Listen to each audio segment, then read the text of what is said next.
For your listening enjoyment, John Lund as Johnny Dollar. Ned Talbot, Johnny. What are you working on? Why, nothing at the moment. I was thinking of going to New York for a couple of days. Why? Well, I have one here on my desk you might be able to do something with while you're there. Well, tell me about it. Corinthian covers a textile outfit in New York. Wallace Cottons and Company. This week their auditors found a shortage in the books. How much of a shortage? Well, it's nearly 5,000. Wait, I got it right here. $4,185. And I'm supposed to find out who took it? Oh, no, we already know who did that. One of the bookkeepers in their office, Lester James. He's been arrested and admitted everything. I thought maybe you could find out what he did with all that money. Well, I'm going to New York anyway. I'll see what I can do.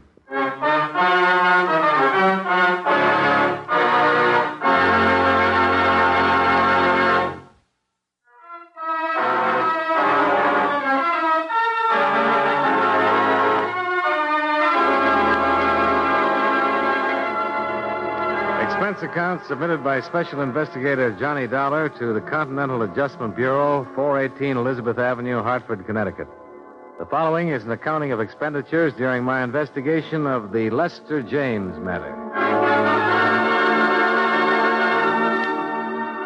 Expense account item 1, $32.56. Train fare and incidentals between Hartford and New York City.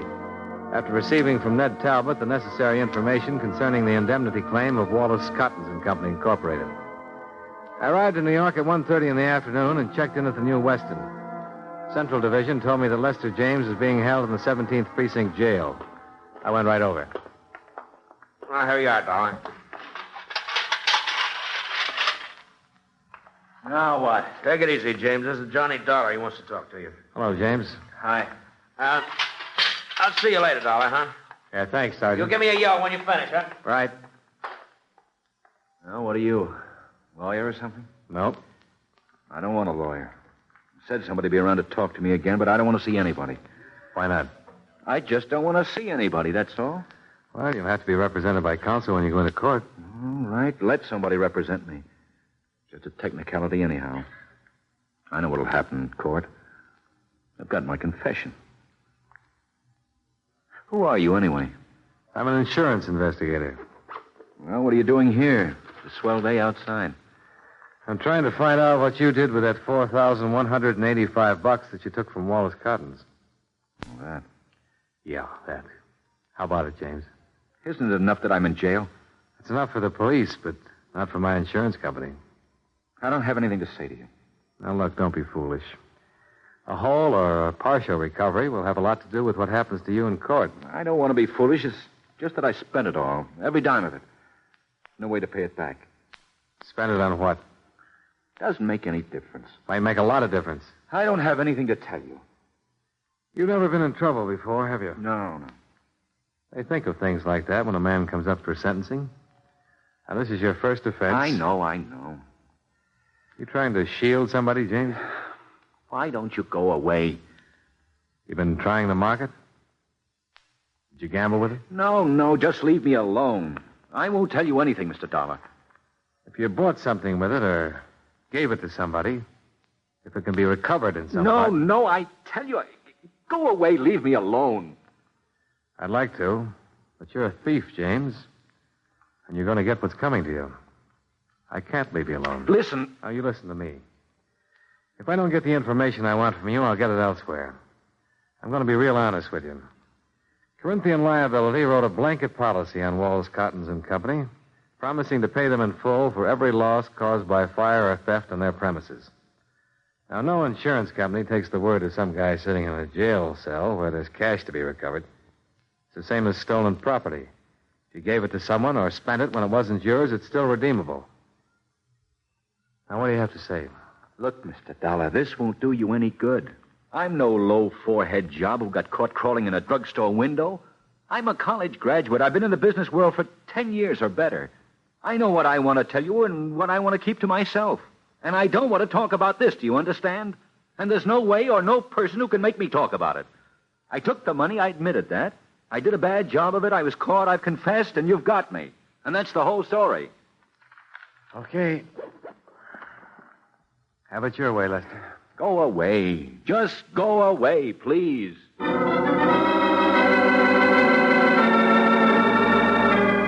Lester James was a tall, dark-complexioned man in his early 30s. His hair was black, straight, and closely cropped. His features regular. Not good, not bad. The kind of man you see every day on the street. Somehow, the kind of man I hadn't expected to meet. Expense account item 2, $1.35, cab fare. I went over to the apartment on 59th Street where Lester James had lived. According to the penciled note above the first door to the right of the entrance, Mrs. Anastasia Denovich was the manager.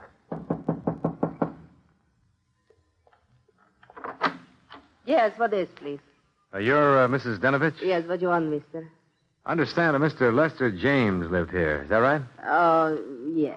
Bad. Bad. I hear he steals money, and that's bad. Yeah. I'm from the insurance company, Mrs. Denovich. We're trying to recover some of that money if we can.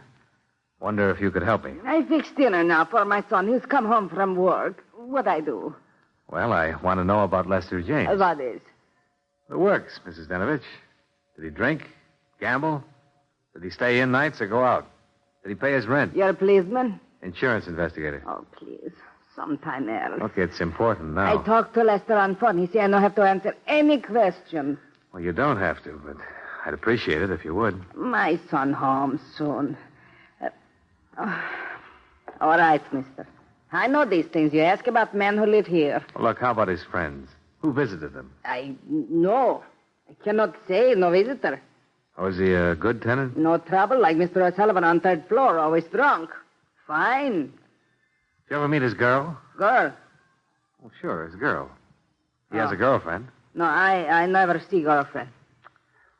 How long have you known him? 5, 6 years, maybe, ever since he moved in here, this place. You know how he spent his time? Work. He work hard. No, I mean besides working at the textile company. How else? No. He poor fellow, that one. How's that? He steal money, true, but he poor fellow just same. For him, I feel. Yeah. Lester, he quiet and he think. I know he live up in that little room quiet. Think, he does all the time, he think.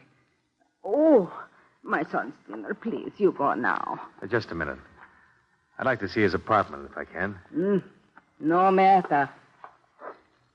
You bring key back, please. Thank you, Mrs. Denovich.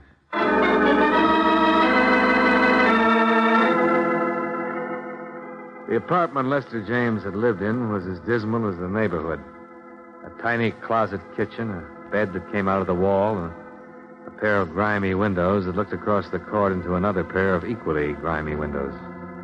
The furniture was early 30s and threadbare. Among his personal effects, I found nothing of value. The apartment yielded no more information than James had.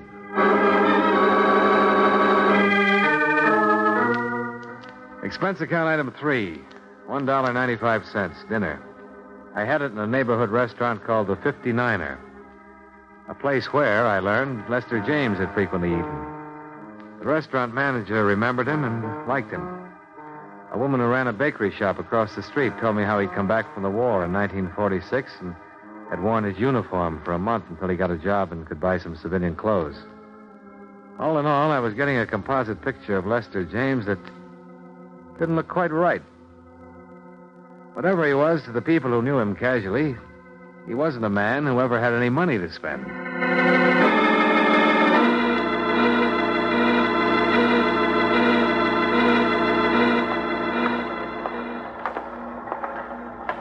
Well, hiya. Hi. No good, huh? Well, that's the way it goes. We had some action here today, no? Oh? Sit down. James' preliminary hearing was this afternoon. A man from the district attorney's office took about 15 minutes to lay out the evidence against James. Uh-huh. And the public defender took about 3 minutes trying to get James to answer one question. What did he do with the money? Did I miss anything? No, not a thing. Wouldn't open up at all. Just said that he'd spent it. Well, Public defender about threw up his hands. I'm about ready to throw up mine. When is the trial set for? Sometime next week. I'd like to talk to him again. He been moved yet? Didn't go to the sheriff's office. Somebody bail him? He bailed himself. $200 he had in war bond. Has he left yet? No. We'll get out till about 6. That's when the shift changes. Why, you still want to see him? Yeah, I'll wait.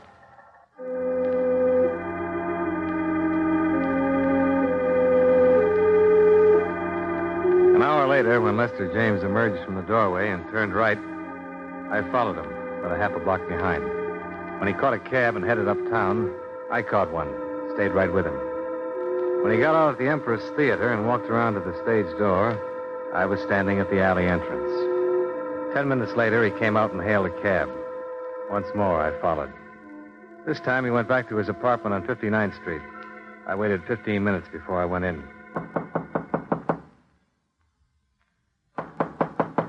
James? James? James, it's me. Johnny Dollar. I got a couple of whiffs of it standing there in front of the door.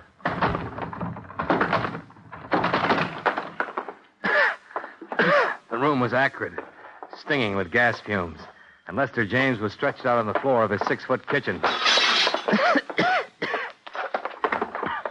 When I picked him up and carried him out, I didn't know whether he was alive or dead.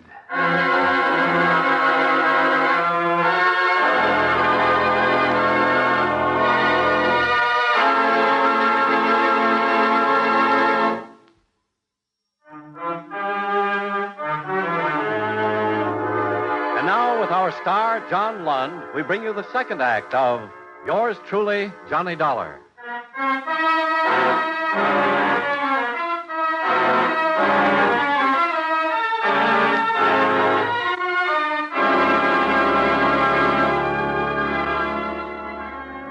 30 seconds after I found Lester James, I'd called a police ambulance, and in a matter of minutes, an intern was working over him with a pulmotor. There was no telling how much gas he'd breathed in or for how long a time the jet had been open. Hand me that. Thanks. Swab. Okay. You alive? Maybe. Hard to say on these. That shot should cause some reaction. Oh? This your place? No, it's his. You know him? His name is Lester James. I met him earlier today. Can you give me that? We might be getting something here. What, this thing? Yeah. He'll be sick if... Oh. What? He's catching on. Oh, yeah. Let's have a little more. Getting some pulse. Respiration, too. What are you making? Well, it depends. If he had a heart condition, it'll be tough. Nothing more we can do here. Let's move him. Now, where'll he be? 48th Street emergency. Why? Well, I'd like to talk to him when he comes around. Better phone in first. Oh, sure. Well, that's the third one tonight. What is it, the weather? Not for him. You know why? He's out on bail. Goes to trial on an embezzling charge pretty soon. Oh. Well, be sure and call in. Yeah, right.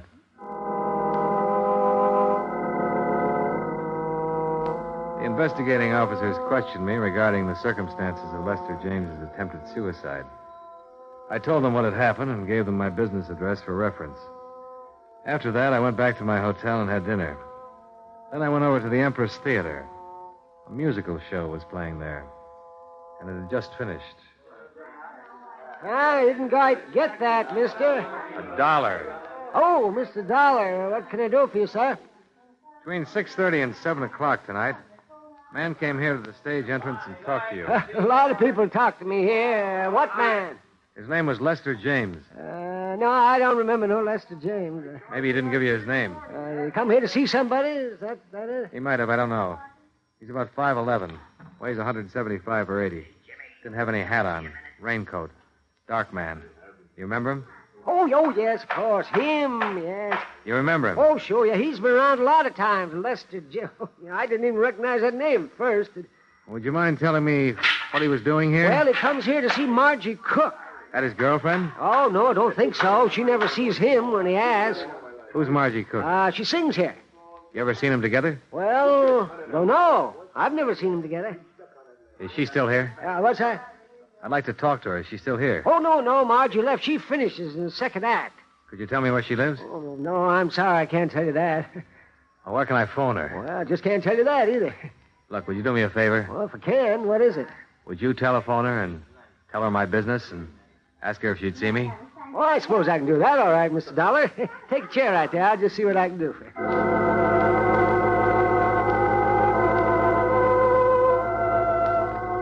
Expense account item 4, $2.65. More cab fare. This time to the apartment of Margie Cook, singer. She met me at the door with cold cream on her face, wrapped in a chenille dressing gown. Miss Cook? You must be Mr. Dollar. Come in, please. Thank you. I didn't quite understand Frank on the telephone. Frank? Oh, the doorman at the theater. Yeah. Yes. I didn't quite know what to make of it. Goodness, are you really an insurance detective? Yeah, investigator. Can I fix you a drink? No, thanks. You mentioned something about a man named Lester James, Mr. Dollar? Yes. You know him? Well, no, I don't. There's sort of a reservation in the way you say that, Miss Cook. You know his name? Yes, I know the name. What's this all about? Oh, just a routine investigation. Are you sure? Oh, yes. I'm curious. How did you get my name? How am I connected with Lester James? Well, that's what I want you to tell me. Oh, first, about my name. Well, James was at the theater tonight asking for you. I found that out from the doorman. And then I asked to speak to you. Oh. I understand James has been around there quite a bit. I really don't know how to tell you this. I've only seen the man once in my life. Is that so? Honestly. He's really quite impossible. Oh, dear. This is very embarrassing to be asked about a thing like this by a complete stranger. Well, maybe I can save you that embarrassment if you'll answer one question. All right. He ever give you any presents? Yes. What? Well, that cigarette case there. This one? Mm-hmm. And the lighter to go with it. Uh-huh. Tiffany's. Pretty, aren't they? And expensive. What else? Well, let me think. Oh, that wasn't from him. Oh, that was. What? The lamp over there. Uh-huh. And a fur piece. Could I see that? I'm afraid I gave it away. Oh, I see. I gave it to my kid sister who was visiting me a couple of months ago. What kind of fur piece was it? Ermine. Ermine. I think that's about it. Except for orchids that used to come every night. A dozen orchids every night. He sent them to you? Mm-hmm. For about 3 months. You only saw him once, and he gave you all these gifts. Oh, dear. I know how that must sound. Look, it started about 6 months ago, I guess. I got a card in my dressing room one night asking me to dinner. It was signed Lester James. Well, I'd never heard of anyone named Lester James, and I tore it up. But every night after that, I kept getting the card, and pretty soon flowers, and then the lighter, and the cigarette case came. That's when I saw him. I didn't even dine with him, Mr. Dollar. We had one drink, and I told him I had a headache. I see. Gifts still kept coming, flowers, invitations, and I ignored them. I tried to send the things back, but I didn't know where to send them, so I gave away some, and some I've kept, and that's it. Why didn't you see him after that one night? Oh, he was so different than what I'd imagined. I mean, I've had my share of stage door Johnnies, but this man was... Well, he couldn't say a word without stumbling. He had no poise, no sophistication, nothing. All he had was money. I see. Well, he didn't have money either, Miss Cook. What? He worked for $72 a week as a bookkeeper. But all the gifts, the things he gave me, sent me, he had to have money. He's been stealing it to buy those things for you. For heaven's sake. Why, for heaven's sake. And that's why you're here. No wonder. He tried to commit suicide a couple of hours ago. Suicide? No. Oh, no. I'm sorry I had to come to you to get this information. He wouldn't tell anybody what he'd done with the money. Will he go to prison? I'm afraid so.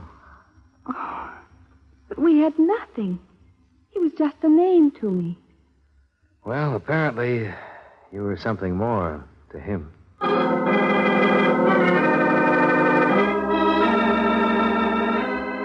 I spent the next 2 days tracking down the places from which the gifts had been purchased and ascertaining their retail values.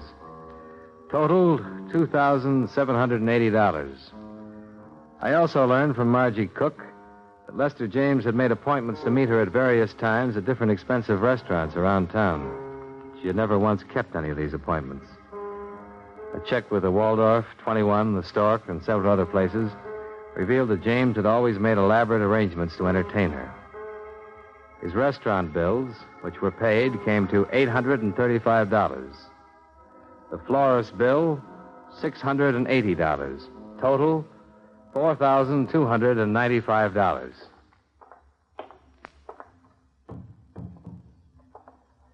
Hello? Hi. Remember me? Sure. Insurance man. What now? How do you feel? Okay. You saved me, didn't you? I suppose so. Why? Well, for the same reason you'd save a man who was dying, James. You know what I've been doing? What? Answering the questions that you wouldn't answer. I met Margie Cook. What?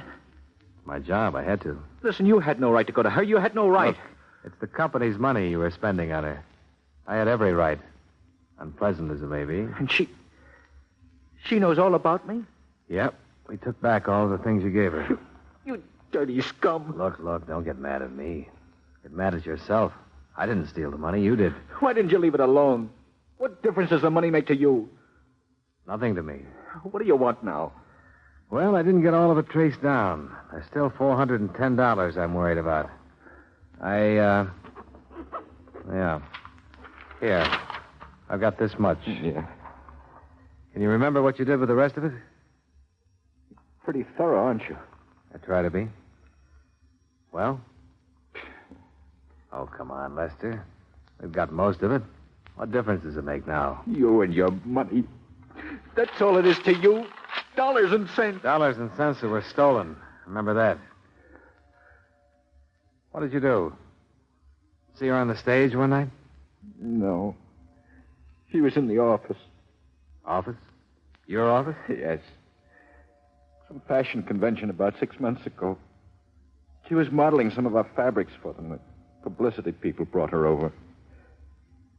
I never saw anyone like that before. You figured a little money would attract her to you, huh? I heard that's the best way to do it. Well, it's one way, but it's not the best way, Lester. Right. I pictured myself knocking on her door one night and saying, I'm a bookkeeper and I live on 59th Street. Why don't you come over and have a bottle of beer with me? You know, she might have come. What makes you think so? I met her.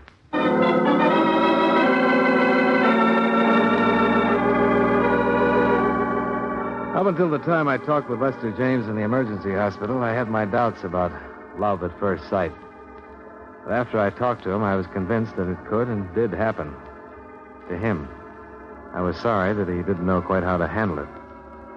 I was also wondering if I'd been in his shoes, would I have done the same thing? Johnny Dollar. Oh, I was afraid you might have left town. I'm just packing up. Who's this? Margie Cook, remember me? Oh, yeah, sure. I haven't been able to sleep thinking about that man. Lester James? Yes. What'll happen to him? He'll go to prison. Even with all of the money returned? Only half of that stuff's redeemable. Take at least, $2,500 more. And then what? Well, then it would be up to the court. I want to pay it. What? I want to make it up, the whole thing. Look, Miss Cook, I know your motives are the best, but you're not responsible in any way for this man's actions. He just went... $50. He's the first man I've ever known who actually went out on a limb for the girl he loves. I'm the girl and he's the man. Are you serious? Poor dumbbell. He doesn't belong in any prison. He ought to get married to some nice girl. I want to help him. Are you still there? Yeah. What's the matter? Oh, nothing. Nothing at all.